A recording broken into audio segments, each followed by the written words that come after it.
Olá, seja bem-vindo a esse vídeo. O vídeo de hoje será para falar da Arábia Saudita e suas diferenças culturais em comparação com a cultura brasileira. Bom, eu não vou fazer comparações, mas vou dizer as diferenças culturais que há na Arábia Saudita. A Arábia Saudita está no Médio Oriente. A cidade capital da Arábia Saudita é Riad, foi para onde eu fui. E se você quer saber sobre tudo que eu vivi, sobre as curiosidades, cultura e hábitos dos sauditas, fica aqui nesse vídeo que eu vou te contar toda a minha experiência e te garanto que vai ter qualquer coisa que você vai pensar assim, nossa, que absurdo! Pois é verdade. Então fica aqui. A Arábia Saudita é um país que abriu para o turismo há pouquíssimo tempo. Ou seja, a Arábia Saudita, ela abriu as portas para que o país recebesse turistas a partir do ano de 2019. Ou seja, fazem 7 anos aproximadamente que a Arábia Saudita começou a receber turistas. Portanto, só por aí já dá para perceber que eles não estão acostumados com outras culturas.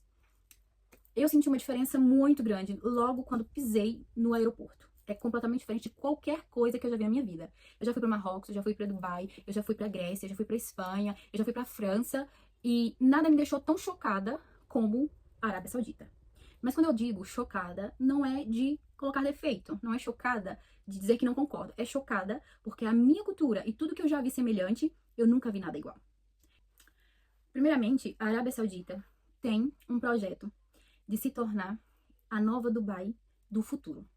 A Arábia Saudita não está assim tão longe de Dubai, porém eles têm como referência Dubai e pretendem fazer com que a Arábia Saudita seja a nova Dubai do futuro. Para quem não sabe, a Arábia Saudita é construída em cima de um deserto, assim como Dubai também é construído em cima de um deserto. Primeiro, é habitual pedir o visto para entrar na Arábia Saudita. Existem duas maneiras de tirarem o visto. Primeiro, é online, que particularmente eu não achei simples, porque você primeiro faz uma proposta de autorização desse visto, eles precisam autorizar para depois você realmente ter o visto. Então, se você quer viajar para a Arábia Saudita e não quer perder muito tempo com o visto, eu aconselho você tirar o visto no próprio aeroporto. Sim, é possível. Por que é possível tirar o próprio visto no aeroporto? A Arábia Saudita abriu as portas para o turista. Portanto, eles estão facilitando a entrada dos turistas no país. Mas, ainda assim, é necessário tirar o visto. Ao chegar no aeroporto, você vai passar pela imigração. E no momento da imigração, eles vão te pedir o visto. Se você não tiver o visto, você pode, na hora, pagar a taxa do visto e eles te dão um comprovativo de que te autorizaram a entrar no país. Portanto, essa informação que eu estou dando, eu sei que ela é válida para nacionalidades brasileiras e portuguesas. Eu não sei se as outras nacionalidades é igual. Portanto, após o visto, ao sair do aeroporto, veio logo a primeira surpresa. Nós queríamos pedir um Uber. Entendemos que já era um horário mais ultrapassado, já era tarde da noite, já era aproximadamente 10 horas da noite, e não tivemos muitas possibilidades de transporte do aeroporto para o hotel. Portanto, as possibilidades que haviam era o Uber, que lá funciona, e o táxi. Mas algo que nos surpreendeu muito foi chegar na Arábia Saudita e dar conta que eles não falam inglês. Quando eu digo não falam inglês, é que eles não dominam o inglês, principalmente as pessoas que estão no aeroporto oferecendo serviços de transporte. Nós tivemos muita dificuldade de conversar para explicar onde era o hotel para o taxista. Portanto, por causa dessa dificuldade, nós desistimos do táxi. E tentamos com vários taxistas que estavam à porta, mas a dificuldade foi a mesma. Então chamamos o Uber demorou bastante. Não há muitas opções de Uber, pelo menos nessa altura que eu fui, que foi em 2025, que eu fui à Arábia Saudita, não havia muitas opções de Uber, e também o motorista do Uber não falava inglês. Nós fomos toda a viagem sem conseguir nos comunicarmos. Portanto, se você vai para a Arábia Saudita, treina a sua linguagem mímicas, que vai ser bem útil, tá bem? Também há a questão do posicionamento cultural deles na comunicação. Para além deles não dominarem o inglês, é comum, mas também eles são pessoas mais reservadas. Tanto os homens quanto as mulheres não são muito comunicativos. E eu percebi isso na prática. Já antes de ir, eu havia estudado para poder avaliar a cultura e perceber o que era permitido ou não no país, porque para quem não sabe, a Arábia Saudita é um país com regras rígidas, tanto para os sauditas, tanto para os turistas. As mulheres na Arábia Saudita precisam ter cuidado máximo, em todos os sentidos, não digo de perigo, mas digo de comportamento e ações em público. Já vou falar sobre isso. Portanto, a cultura deles é de serem pessoas mais reservadas. Eles não são pessoas que se comunicam com estranhos. Eles falam o necessário, mas são pessoas bem fechadas. Isso tem a ver com a cultura deles. Portanto, no Uber, tivemos essa dificuldade de nos comunicarmos. Portanto, correu tudo bem a viagem e chegamos no hotel. No hotel, encontramos o recepcionista que falava bem inglês. Portanto, também percebemos que ele não era uma pessoa que gostava de se comunicar, era mais reservado. Por isso eu digo que isso tem a ver com a cultura. Porque todos os sauditas que nós cruzamos o caminho era desta maneira. Ah, mas atenção, eram todos super educados. Só não davam espaço para desenvolver uma comunicação. Portanto, no hotel, foi uma experiência incrível. Nunca entrei num hotel onde eu realmente senti que eu estava em outro mundo. Primeiro, que a decoração do hotel era uma decoração com muitas flores e aromas. Muitos aromas, em todos os cantos do hotel. E a decoração era mesmo de um hotel no Médio Oriente. Pois nós fomos recebidos no hotel com frutas. Em vez de colocarem água ou um sachê para café, eles colocam maçãs para nos receberem. Eu achei bem diferente, nunca tive uma recepção desta em nenhum hotel na minha vida. Vamos falar sobre o pequeno almoço. O pequeno almoço, eu confesso que eu não aproveitei muito. Porque o pequeno almoço na Arábia Saudita, como em muitos países, que também é semelhante, é muito parecido com o almoço. Servem-se mesmo a refeição como se fosse de um almoço. Portanto, eu percebi que em Dubai também é assim. Em Dubai, o almoço é servido espaguete, feijão, carne, no pequeno almoço. Portanto, eu não aproveitei muito porque eu não consigo tomar um pequeno almoço com os mesmos elementos que se fosse um almoço. Portanto, eu não apreciei o tipo de pequeno almoço do Médio Oriente, da Arábia Saudita, por esse motivo. Mas há quem goste, e quem goste, com certeza vai ter uma experiência incrível, porque eles trabalham muito com ervas, aromas, tanto no ar, no ambiente, quanto na alimentação. Mas algo muito curioso, que esta parte foi a parte que mais me deixou em pane, porque eu nunca vi nada semelhante. Transporte público. Optamos por andar pelo transporte público para poder conhecer, para poder viver, entrar na rotina deles, pelo menos pelo pouco tempo que estivemos lá. E quando chegamos no transporte público, aqui em Portugal se fala metro, no Brasil se fala metrô. Portanto, lá também há. Mas existe uma diferença brutal. Todos estão habituados, pelo menos em Portugal e no Brasil, quando vão utilizar o transporte público, há sempre a porta de entrada e a porta de saída. Ou às vezes a mesma porta de entrada é a mesma porta de saída. Portanto, lá muda tudo isso. No metro, existe 3 tipos de porta para a entrada e saída.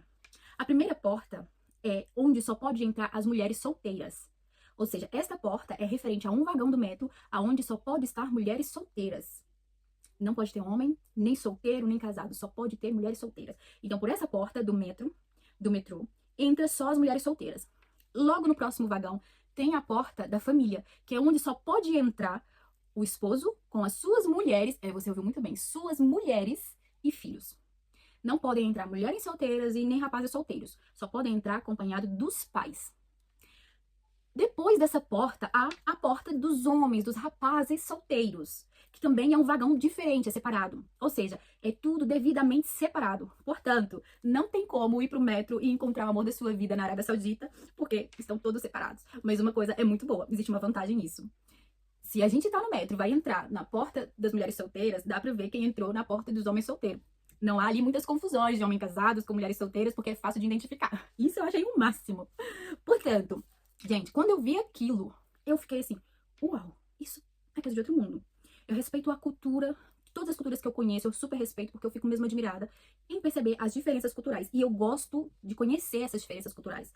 Portanto, eu achei isso algo surreal. E eles respeitam na risca.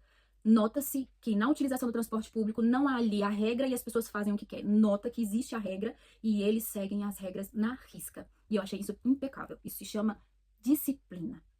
Um povo disciplinado que não precisa ser monitorado o tempo todo para poder cumprirem com as leis e com as regras. E isso tira o chapéu. Também achei super curioso quando se fala do esposo e suas mulheres.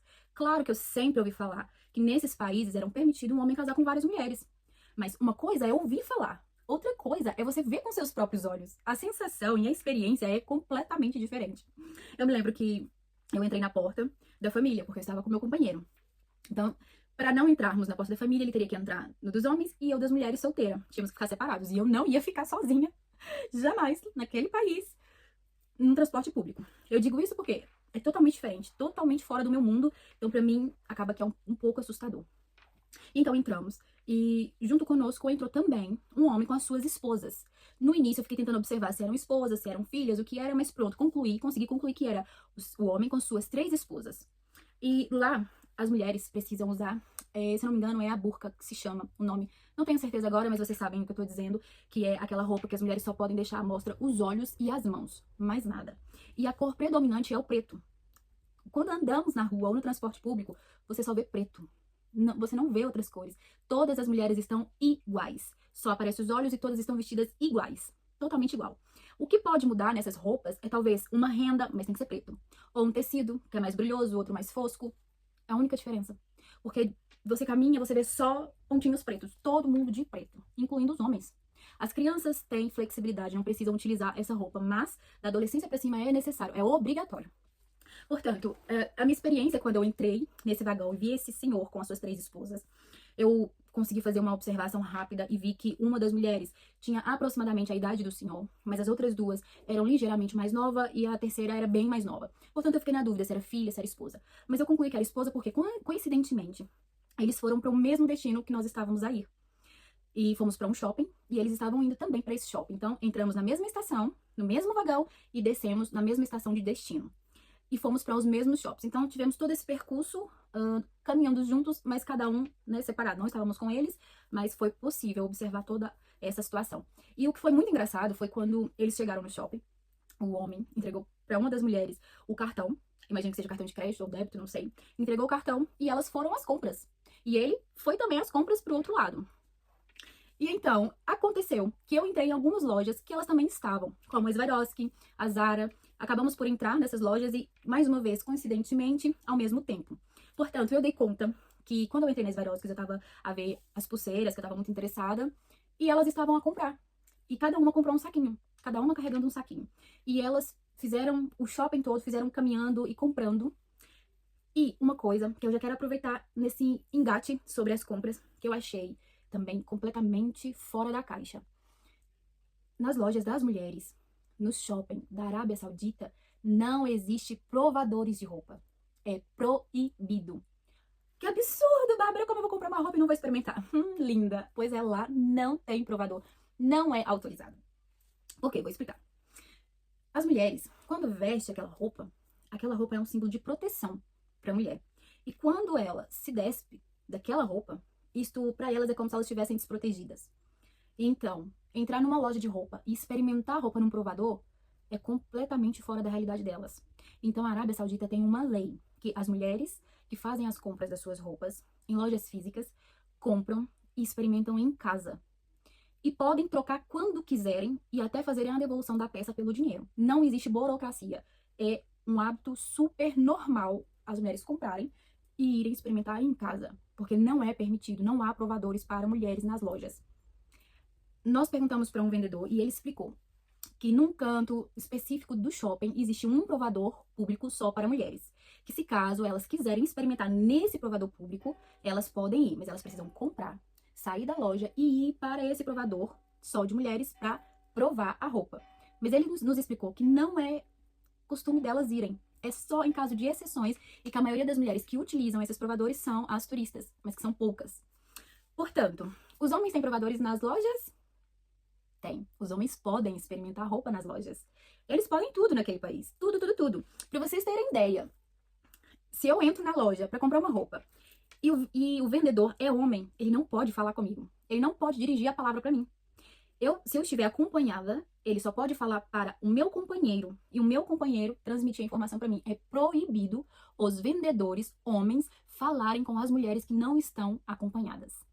E só existe uma exceção que do qual eles podem falar com as mulheres acompanhadas, se o marido da mulher disser para ele dirigir a palavra à mulher, mas que é raríssimo. Isso não é habitual, mas só nesse caso. Portanto, se você é mulher e vai fazer compras na Arábia Saudita e for falar com um vendedor, provavelmente ele vai te ignorar, porque ele não pode falar com você.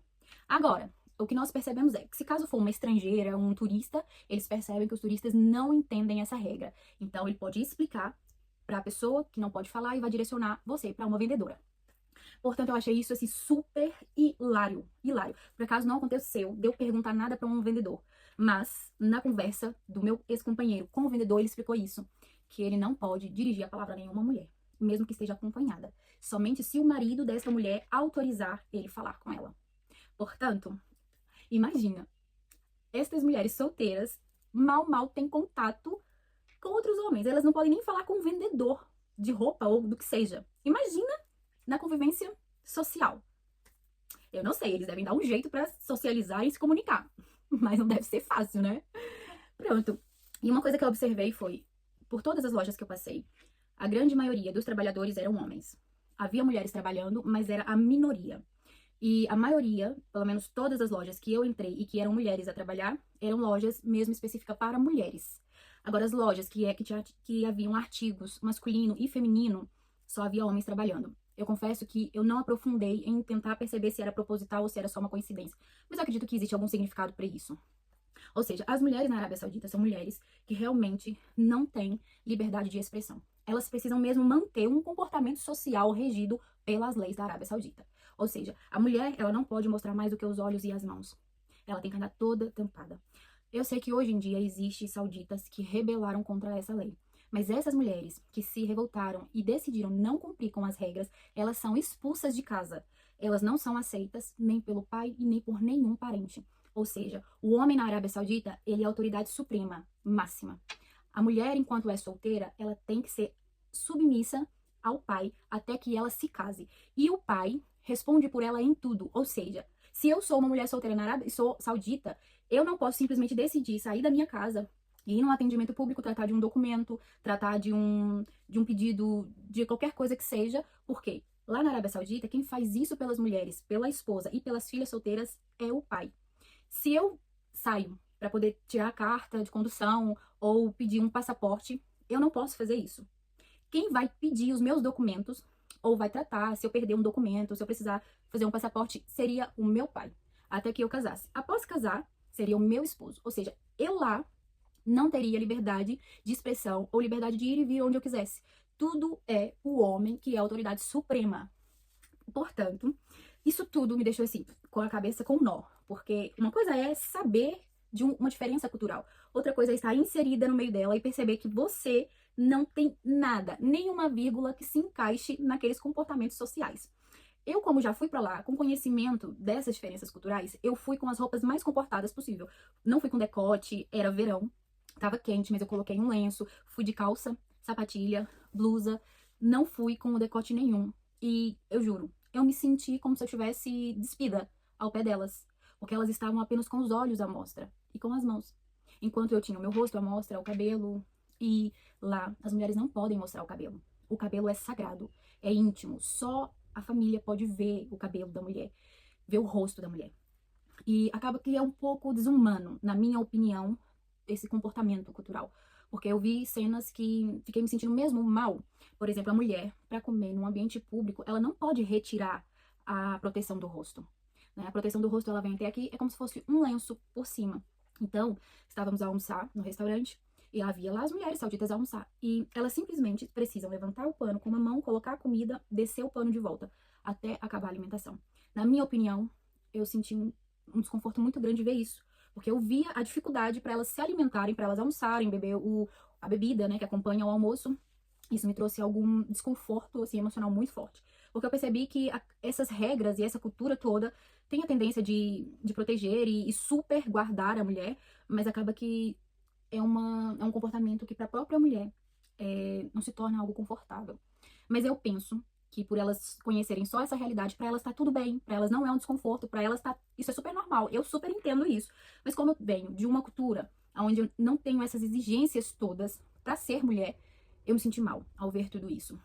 E ver que a mulher lá não tem voz a ponto de, ao comprar um produto ou um artigo, poder tirar dúvidas sobre aquilo, é algo mesmo que choca um pouco, entra em choque com a realidade que eu vivo e que há muitos outros países que têm culturas diferentes, mas que não chega a ser ao extremo.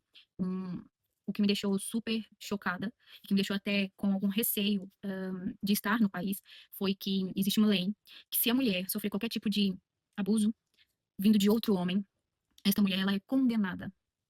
Você entendeu bem? Ela é condenada.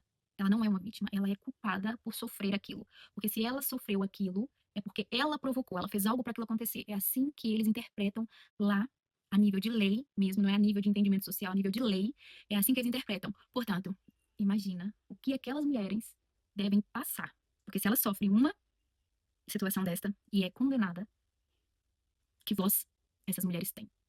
Portanto, eu só tenho a dizer que eu gostei muito de conhecer esse país, eu achei tudo muito, muito diferente da Caixa, há coisas que eu adorei saber e vivenciar, e há coisas que me deixou retraída, e até com certo receio por estar lá e ser mulher.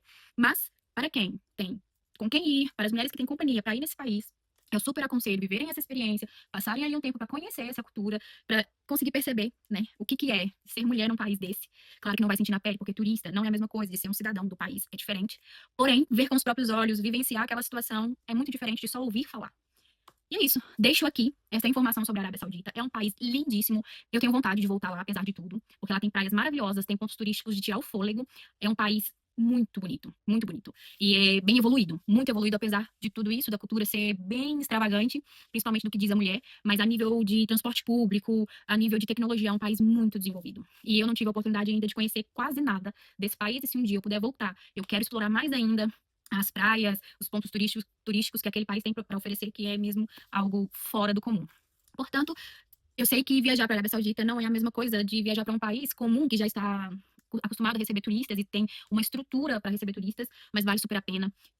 Quando eu fui para lá, nós fomos primeiro para Dubai e depois fomos para a Arábia Saudita. Eu aconselho que quem queira ir diretamente para a Arábia Saudita, pesquise passagens econômicas, que é possível. Se vocês, eu vou deixar aqui um link para vocês do Hackeando Passagens, que é um e-book, um curso que você pode aprender uma maneira de poder viajar pagando muito pouco nas passagens aéreas e viver essa experiência. Eu também vou fazer um vídeo falando sobre Dubai. Dubai, apesar de ter as suas semelhanças da Arábia Saudita, é completamente diferente, é uma experiência completamente diferente. E muita gente acha que Dubai é o país dos milionários. Mas é possível usufruir de Dubai sem ser um milionário. Porque eu tenho aqui coisas para dizer para vocês de jantares 5 estrelas que eu não precisei pagar milhões para poder usufruir. Portanto, em breve vou lançar um e-book sobre tudo que você precisa saber para viajar para Dubai. É um país também árabe, que também tem uma cultura completamente diferente do habitual, principalmente envolvendo as mulheres, envolvendo transporte público e tudo mais, mas não é a mesma coisa que na Arábia Saudita. E eu quero compartilhar tudo isso com vocês e sei que Dubai é um dos países destino de muitas pessoas. E eu vou então fazer um e-book com todas as informações, tudo detalhado para quem quer ir para Dubai e não cometer nenhum erro e aproveitar aquele paraíso que eles têm para oferecer. E também vou fazer da Arábia Saudita com detalhes de cada situação do visto, do aeroporto. Posso lá compartilhar com vocês o tour que eu tenho para Dubai, para Arábia Saudita. Posso compartilhar com vocês o hotel, tudo para vocês poderem terem uma referência e também usufruir do melhor que essas viagens podem nos proporcionar. E é isso. Fico por aqui e deixo um beijo e um queijo. Obrigada pela companhia e até o próximo.